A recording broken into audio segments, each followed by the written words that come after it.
Hello and welcome to this video where I'm going to discuss the newest Battleground mode where we are now playing 8v8. So this comes with update 44 where we now have a sort of a casual or at least more casually oriented Battleground queue that is 8v8, and then instead we now have a competitive mode that's 4v4, and I want to discuss my initial impressions of this casual queue because this is the one to me that's most interesting. This is where the biggest change really comes in, and the big change is of course that we're going from 4-man teams to now having 2 8-man teams, and I think this is a really brilliant change. I feel like the 8 team size is great for a more casually oriented mode. It means that good players have less of an impact on each team and bad players have less of an impact as well in terms of a negative impact, and I feel like this is the perfect team size for a sort of random queue because it means that buff sets aren't too powerful, but at the same time it makes them more powerful for the user, and it also means that something like a healer no longer is such a detriment in the sense that if you have an 8-person team, the chance that there's at least one healer on each team is very large, and it's diminishing in returns of having 2 healers on the same team. So there's a lot of balancing issues that are fixed with this 8-person battleground mode, and that's something I feel is really great about this. My initial impressions is that the fights are more fun and the games are more balanced. At least a lot of the games are more balanced, at least in terms of sort of the PvP, the deathmatch scenario is more balanced. I think the maps are beautifully done as well, and that's something that I feel like I've heard from a lot of people, that the maps are, it's very hard to judge the balance on day one, but at least they felt very balanced because they're essentially just symmetrical from each side, and I feel like the textures and the way they're done reminds me a lot of the new zones, so it's sort of modernized compared to the old Battleground maps, which started to look old when you played them compared to the newest DLC zone. So I feel like they really upped their game there. So I want to start off with the positives, and next I'm going to go into some of the criticisms I have of how they've implemented these new modes. So I thought I might start off with a bit of a criticism of something with the deathmatch mode, and it's something I feel like they missed out on.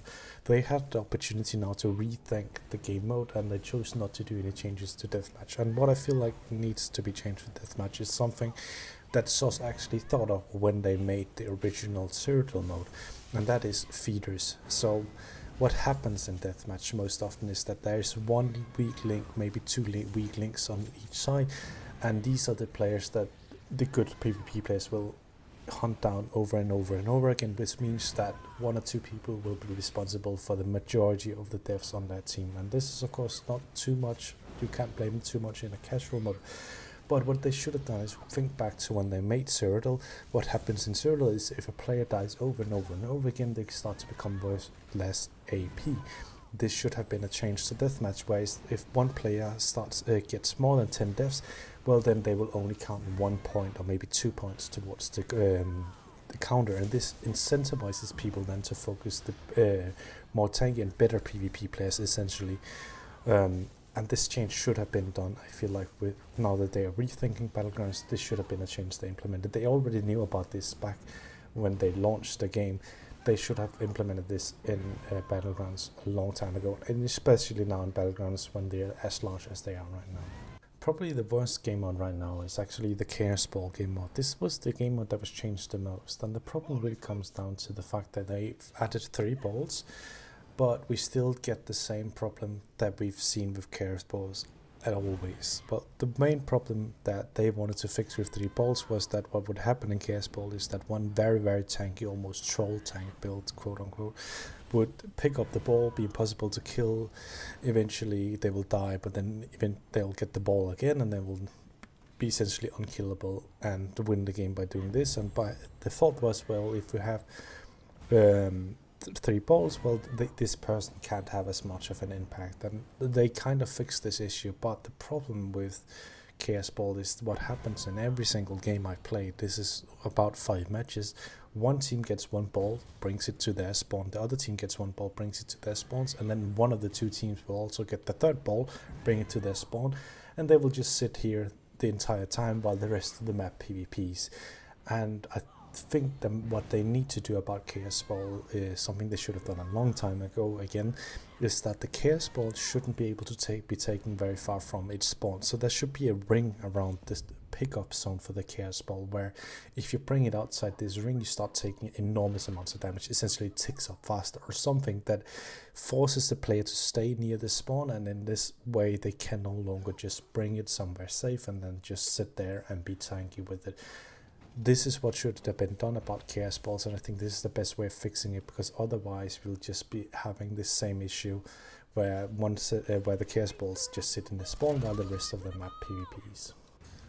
The next game mode that I have major problems with is the flag game modes, and it doesn't matter if it's Crazy King or some of the other modes. The main problem with the capture and flag modes is that they incentivize not playing PvP. Essentially what will happen is that the team that tries to PvP the most will lose. How you win these modes is by avoiding PvP, just going around capturing the different flags and then running from one flag to the next to avoid fighting. And what I think they should do, and what I've always thought they should do, is that they need to implement some way of having PvP have a big influence. And my suggestion has always been, if you killed someone on a flag that is captured by their team, that should then tick that flag down. So essentially, let's imagine 2 people go and capture a flag, and 2 people come and kill these 2 people. That other team should then capture the entire flag. So essentially killing people on a flag should count towards capturing it. This way a team can capture flags by PvPing and not necessarily just running around avoiding PvP. That has always been the main issue with the capture the flag modes, and I think this is the way of fixing it. If you can capture a flag by killing the 2 people who are on it, then you can much easier turn the entire map, and essentially you can win by PvPing and not just by avoiding it. I just quickly want to touch upon the bug that's going around, which is that you cannot load into a BG, and this seems to be happening about 1 in every 5 matches. It's only 5 minutes and usually goes pretty quickly. I don't think this is such a big issue, to be honest. It seems to be caused by players not loading into the BG, so essentially it also prevents bad matches where a team is down 1 or 2 players. I don't think this is a major issue, and I think it will be fixed pretty quickly. I think most people seem to agree with me, and from what I've experienced, the vast majority of people are taking this pretty chill. I don't think it's a big issue. So the last mode I want to discuss is, of course, Capture the Relic, and this has always been the most hated mode in all of Battlegrounds. And the problem with the 3-team mode was that it was very easy to backdoor the Relic from the other team, because 2 teams were fighting and the last team was just focusing on capturing relics. But Capture Relic often, at least in high MMR, always turned into was just a deathmatch, and that's what is going on here as well. The reason why Capture Relic is actually fun right now is not because anyone is actually capturing a relic, but because when you have 2 8-person teams and you don't have a 3rd team, it's almost impossible to capture the relic, so it's just a 15-minute deathmatch, and that's what makes it fun, because deathmatch is fun. Only time I've seen the relic actually being captured more than once for each team is if one team is dominating so much they're essentially viping the other team, so they'll kill everyone on the other team and they'll pick up the relic and go back and capture it. But Capture the Relic is actually the 2nd best game mode in this new 8v8 Battlegrounds, because it's not Capture the Relic, it's just deathmatch.